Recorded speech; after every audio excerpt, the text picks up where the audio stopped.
An 8-year-old girl hovers 2 meters above the ground in a protective chamber. When she's happy and laughing, the sun flashes. When she's sad or not feeling well, the sun fades. A certain energy called the Seeing Eye is pointed at the zone housing the girl's containment cell. The weapon fires, and the sun goes out. This is one of the alternate descriptions of Foundation Object SCP-5145, also known as I Buried the Sun. It belongs to the Keter class and is contained in Zone 22. There's also references to Zone 010, but it probably has nothing to do with the object. SCP-5145 became known from the words of one of the Foundation's employees under the influence of agnostics. He mostly speaks in a way that mixes information about the object with his personal experiences. The paragraph I read at the beginning of this video was also taken from the operative's story. So what do we know? One of the SCP Foundation's employees was charged with negligent homicide and aiding a hostile organization, most likely the Chaos Insurgency. As a punishment for the offense, the operative was presented with 2 options: physical elimination or work in the Surrealistics department. He chose the latter. From the report, we know that a certain Salvador.aic was involved with the employee's job placement. He said that it was first necessary to undergo a rational paradigm realignment procedure. Before beginning, Salvador.aic injected the employees with an agnostiac and tasked them with reading files about a certain anomaly in order to create a classic object file for it. In this first version of the description of SCP-5145, the operative reported that the object is located in a temporary mobile container in Zone 22. It's an immaterial entity in the form of a humanoid with a blurred outline. Since the moment of its appearance, the object hovers motionless a meter above the ground. With the help of psychokinetic power, SCP-5145 is able to affect people within a 50-meter radius. Meanwhile, only employees with high levels of emotional stress are affected by the object's power. For this reason, all people who come into contact with the anomaly must undergo constant psychological evaluation. Finding a suitable victim within range, the creature annihilates them with a swarm of small black objects. They crush the person, disappearing as quickly as they appeared. It's been established that all employees killed by SCP-5145 suffered severe stress from the loss of a loved one the day before. People in a neutral or positive mood are not affected by the object, even when they're within its reach. This is probably the most accurate information about SCP-5145, because then Salvador.aic increased the employee's dose of agnostics and asked him to, in the next version of the file, concentrate on the causes and mechanisms of the object's actions. Apparently, the employee was interrogated this way because he was associated with a hostile organization. In the second description, the operative indicated that the object is contained in Zone 010. This is probably where the employee committed his crime against the Foundation. He noted that SCP-5145 is an 8-year-old girl floating above the ground in a holding cell, and her emotions are connected to the sun. The entity's joy generates solar flares, which can kill about 300 Class D employees. In this same version of the description, the interrogated man reported the existence of an energy weapon called the Seeing Eye, which gives out orders. If these orders are not carried out, SCP-5145 will be destroyed, and the sun will go out. Instructions from the Seeing Eye allegedly arrive at Zone 010 in black envelopes, but it's impossible to meet these demands. The girl object has a pleasant smiling man in place of her left eye, and the creature itself is in a humanoid logical gap, whatever that means. The employee reported that the destruction of SCP-5145 would lead to a break in the logical chain, and a K-class end-of-your-world scenario, and the sun will most likely go out. During the subsequent stages of the rational paradigm realignment, the employee mentioned a dialogue with the Seeing Eye, which reported that his daughter is holding up well. The Foundation employee was then asked whether he had brought the necessary information, but after the envelope he provided turned out to be empty, a gunshot rang out. Then, the operative started to talk nonsense about SCP-5145, but he was actually talking about his daughter, about making breakfast, going to school, walking in the park, and watching cartoons. When talking about a cake for her 8th birthday, he interprets what the sun is, and everything becomes clear. The employee was working in Zone 010 when the Chaos Insurgency started to blackmail him, kidnapping his daughter. This became symbolized through the black envelope sent by the Seeing Eye, a pleasant, smiling man from a hostile organization detaining an 8-year-old girl who was referred to as the Sun in the story.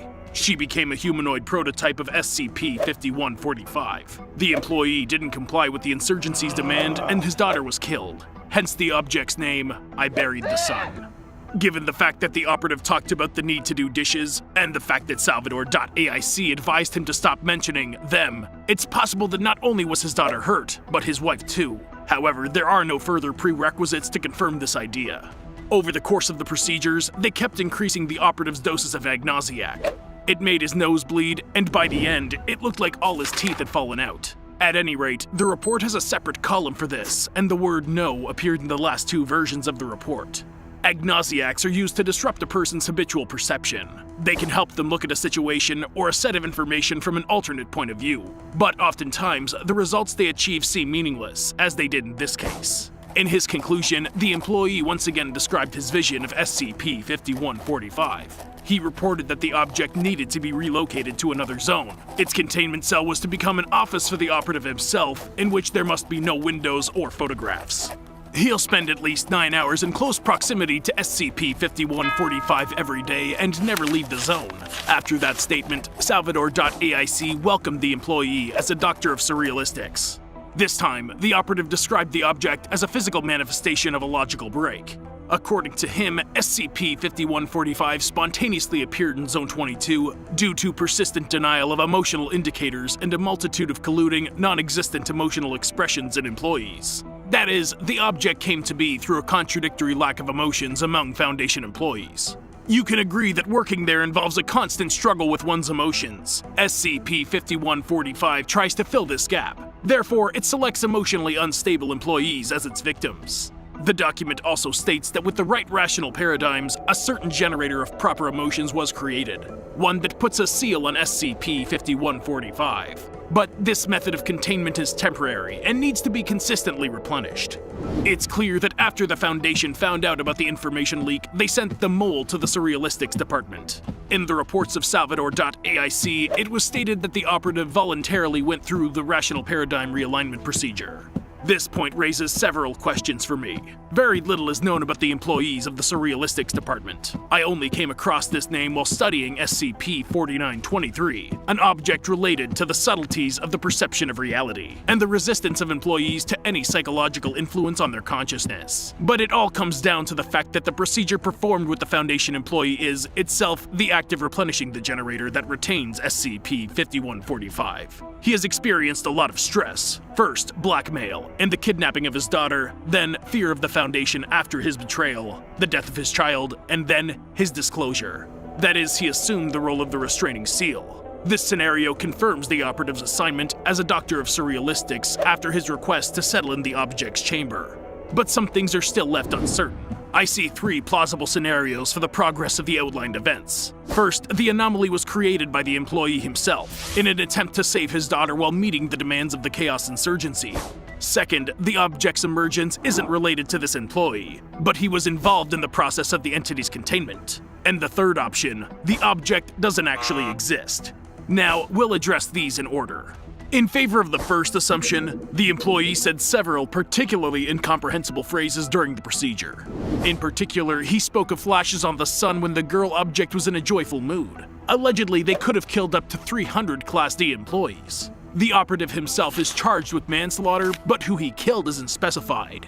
It's possible that he was trying to fulfill the Chaos Insurgency's demand, which led to the mass death of Class D employees and the emergence of the anomaly. In addition, we don't know how all this is connected to Zone 010, and what was required of the employee for him to deem the task impossible.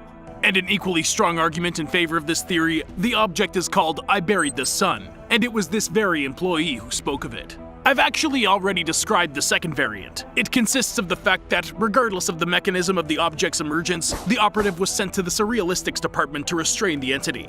He either replenished the aforementioned containment generator with his emotions, or he himself became the generator.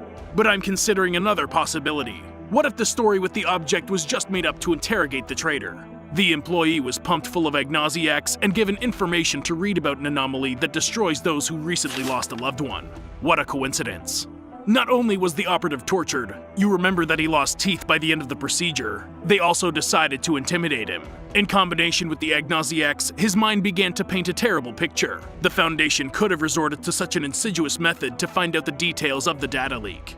After the first description of the anomaly, where the employee talked about what it does, Salvador.aic advised him to focus on how and why the object acts the way that it does. It seemed to me that in this way, the Surrealistics Department employee pushed the operative to think about his cooperation with the Chaos Insurgency.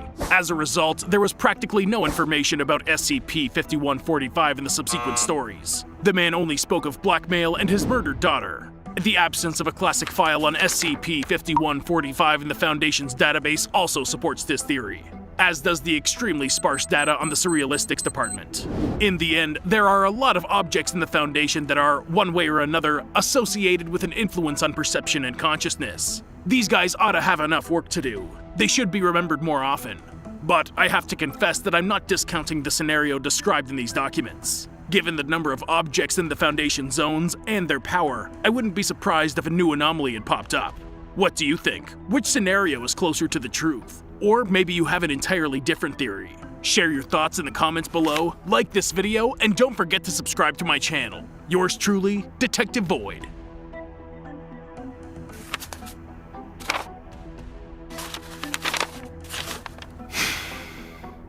Maybe she's here.